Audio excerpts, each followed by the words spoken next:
Olá, pessoal, vamos continuar então a nossa correção. Tínhamos uma segunda atividade, que era sobre a importância do uso do dicionário em um texto expositivo, até porque o texto expositivo ele carrega muitas informações. Então, tem muitas expressões e palavras que são desconhecidas e é muito importante fazer o uso do dicionário em momentos de leitura como esse, para que a gente não se confunda e não tenha dificuldade na interpretação de um texto, certo? Então, ali, o uso do dicionário, estrutura do verbete. Temos aqui um exemplo, tá, de como um verbete é apresentado no dicionário. Obviamente, esse aqui é um exemplo bem completo. Existem dicionários em que apresentam o verbete de maneira mais simples, mas esse aqui, ele traz consigo várias explicações, várias observações a respeito do verbete aqui, que no caso é língua, tá? Então, ali na letra A. Todo verbete de dicionário é iniciado pela palavra que é definida e explicada. Essa palavra é chamada de cabeça ou entrada do verbete. Qual é a entrada do verbete acima? Então, gente, o verbete é isso aqui tudo, tá? Só que a gente chama de cabeça ou entrada do verbete essa palavra aqui, ó, que vai ser a palavra definida, tá? Então, a palavra língua é a entrada desse verbete aqui, ok? Como essa entrada se diferencia das demais palavras do verbete? Então, vendo assim, ó, você já observa o quê? Que existe um destaque nela. Ela se evidencia das demais palavras porque ela está em negrito. Ela está em destaque, certo? Então, a fonte dela aqui está um pouco alterada, está em negrito, para ficar mais evidente em relação às outras palavras. Na questão 2, diz o seguinte: no verbete da página anterior, logo após a entrada, é indicada a separação silábica da palavra. Como essa separação silábica é marcada? Daí vamos voltar aqui só para conferir, tá? Logo após a entrada, que é essa aqui, foi apresentada a separação silábica. Essa separação silábica veio entre parênteses, certo? A cor da letra da fonte já tá azul, diferente das demais, né, que estão em preto. E as sílabas vêm separadas por um ponto, certo? Então, ela veio apresentada deste jeito. Entre parênteses, a letra na cor azul e sílabas separadas por um ponto. A letra B diz o seguinte: nessa separação silábica aparece indicada qual é a sílaba tônica. Relembrando, sílaba tônica é aquela sílaba em que sua pronúncia é mais forte, tá? Então, transcreva a seguir e explique como essa indicação acontece. Voltando aqui no verbete, observamos, se você observar bem, tá? A sílaba tônica da palavra língua é lim. Inclusive, ela vem acentuada, tá? Temos duas sílabas, a sílaba tônica é a penúltima, uma paroxítona. Como que essa sílaba ela vem evidenciada? Se vocês repararem bem, para quem não sabe, essa fonte aqui se chama itálico. A letra vem um pouquinho inclinada, certo? Então, aqui, ó, a sílaba tônica, ela recebe também um destaque porque a letra, ela troca de fonte, ela fica em itálico, tá? Nós sabemos, obviamente, que a sílaba tônica da palavra língua é lim, mas aqui ela recebe esse destaque na grafia dela. Questão 3. Verbetes de dicionário podem apresentar diferentes acepções, ou seja, significados para sua entrada. Então, uma mesma entrada, que no caso a entrada que a gente chama é língua, ela pode apresentar definições diferentes, significados diferentes. Reveja o verbete da página anterior. Letra A. Quantas acepções foram apresentadas para a entrada do verbete? Isso aqui, obviamente, é uma linguagem específica do verbete do dicionário. Então, vamos analisar. Se acepções são significados diferentes, tá? Quantas acepções foram apresentadas para essa entrada aqui? No caso, a entrada que a gente chama, só para relembrar, entrada do verbete, língua. Quantas acepções foram apresentadas? Ou seja, quantos significados foram apresentados? Tá? Temos aqui 1, 2, 3, 4, 5. 5 significados diferentes para a mesma palavra. Esses significados diferentes a gente chama de acepções, certo? Então, aqui, ó,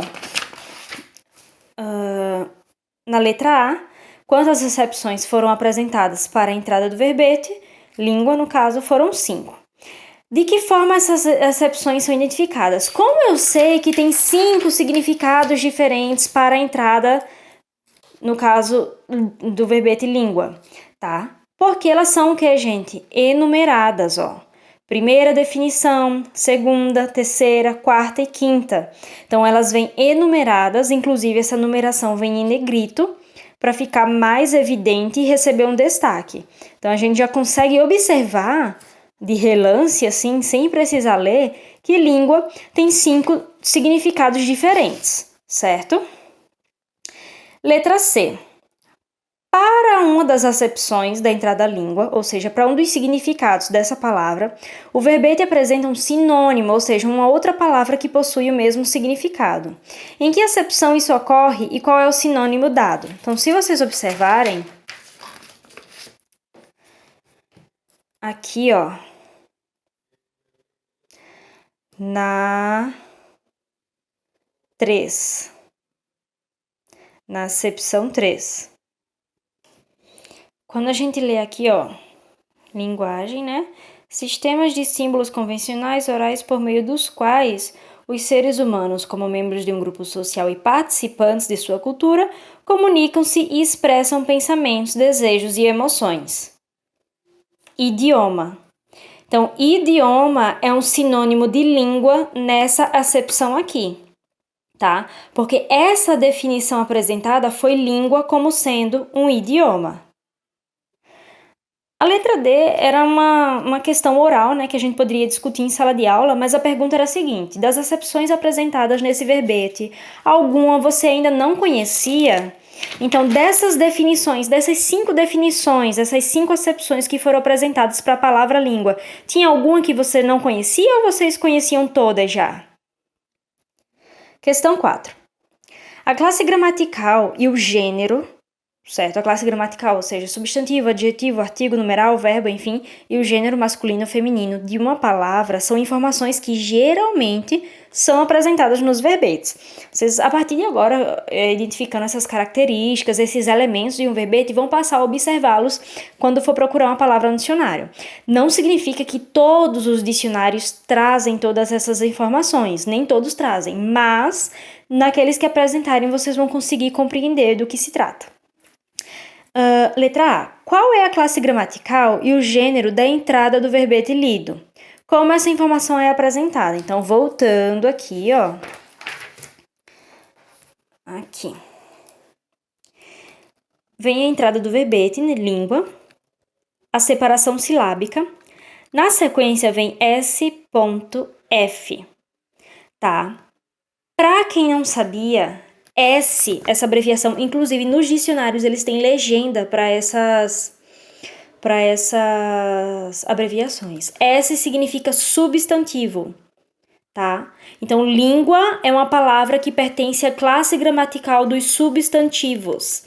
E F significa que é um substantivo feminino, tá? Então, a classe gramatical é substantivo e o gênero feminino, certo? Eles vêm abreviado, tá? A letra inicial seguida de ponto, e ambas também vêm em itálico, tá? Ou seja, aquela letrinha um pouquinho inclinada para receber um destaque. A letra B da questão 4, na página 53, diz o seguinte: a entrada desse verbete muda de gênero quando usada em uma de suas acepções, ou seja, em um dos significados apresentados, ele vai mudar de gênero. Em qual acepção isso acontece? Há algum destaque ou símbolo indicando essa mudança de gênero da palavra? Então vamos voltar aqui. Vocês viram que ali no início aparece SF, né? Substantivo feminino. Se vocês forem aqui, na acepção 5, verão S. A.M.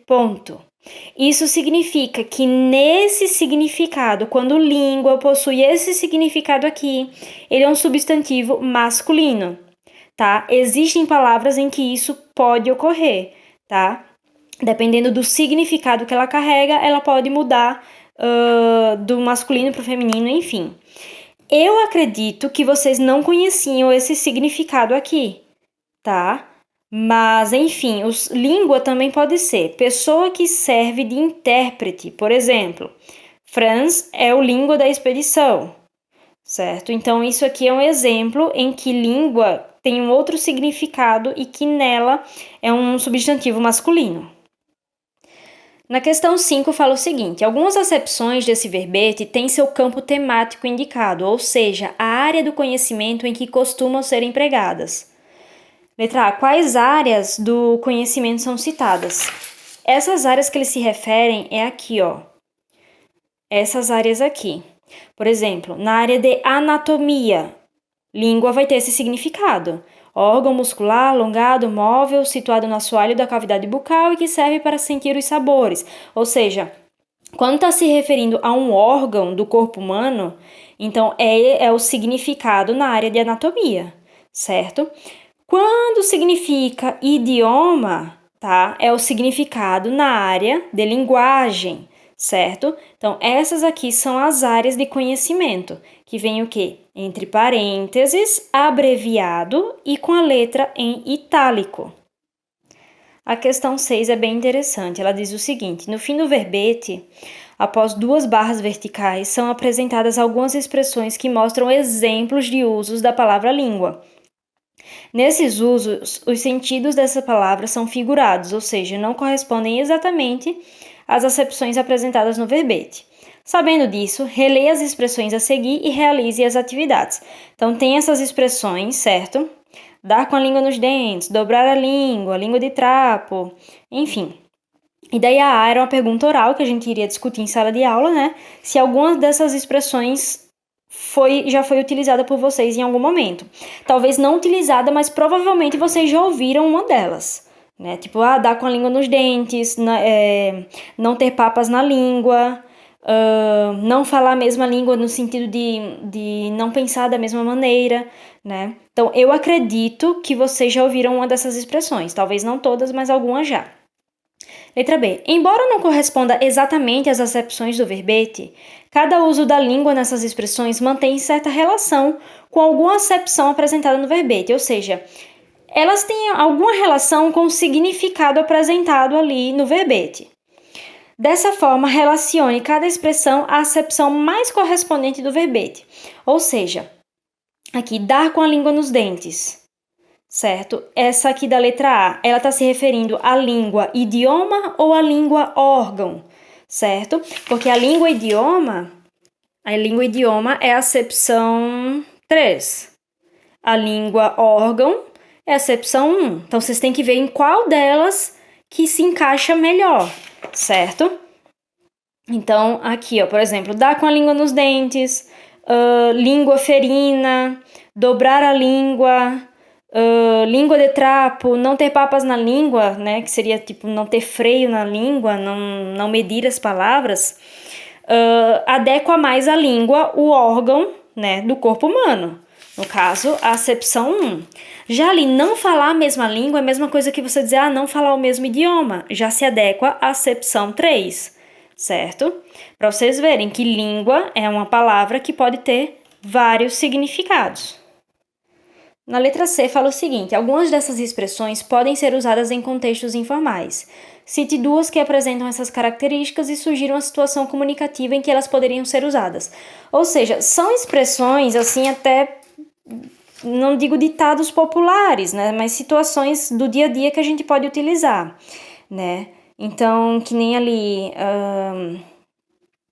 não ter papas na língua, vamos supor.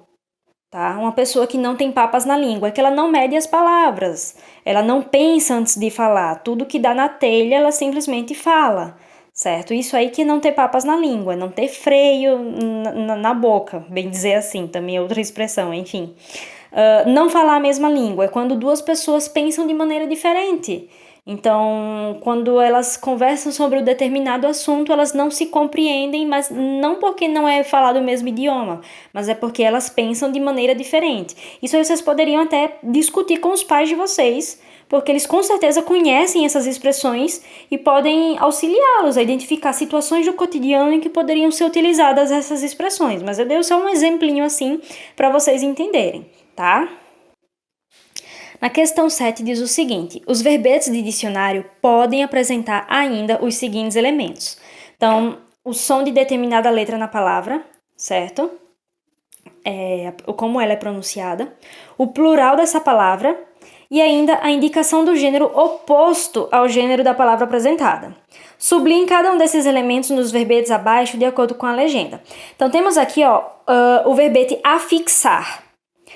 Aqui, entre colchetes, vocês estão vendo ali, xar. Isso aqui é a pronúncia do X. Para quem não sabe, aqui tem a pronúncia. Para a pessoa não ler afichar ou afixar, então aqui tem a pronúncia, afixar, certo? Então, o som de determinada letra na palavra. No caso aqui, veio o som do X, certo? Já aqui em espião, ele apresenta o feminino da palavra, espião, feminino, espiã, e o plural, tá? Espião tá no singular, o plural, espiões. Então, vocês vão sublinhar conforme aqui as cores da legenda. Qual é a classe gramatical da palavra afixar? Então, afixar, a classe gramatical, vocês já conseguem ver por aqui. V de... Vocês não vão poder me responder, né? Mas V de verbo, tá? Então, afixar, fazer alguma coisa ficar presa em algum ponto, ou seja, é uma ação, certo? É um verbo, ok? Qual é a classe gramatical e o gênero da palavra espião? A gente já observa aqui. S significa substantivo, M, masculino, certo? E como é feita a separação silábica dos verbetes apresentados? Aqui já aparece, a separação, vocês só transcrevem para cá, ok? Porque a separação já está aqui. Então, só para fechar aqui, um verbete de dicionário é iniciado com a cabeça ou a entrada do verbete. Também pode apresentar a separação silábica e as acepções, ou acepção, né, se for apenas uma. Da entrada, a área do conhecimento em que ela é empregada, explicações sobre a entrada, como classe gramatical e gênero, seu plural, o som de determinadas letras nelas encontradas e entre outras informações. Então, dependendo do dicionário, ele pode apresentar um verbete mais completo ou mais simples, certo? Então, bons estudos, pessoal, façam a correção e qualquer dúvida é só me escrever no clipe.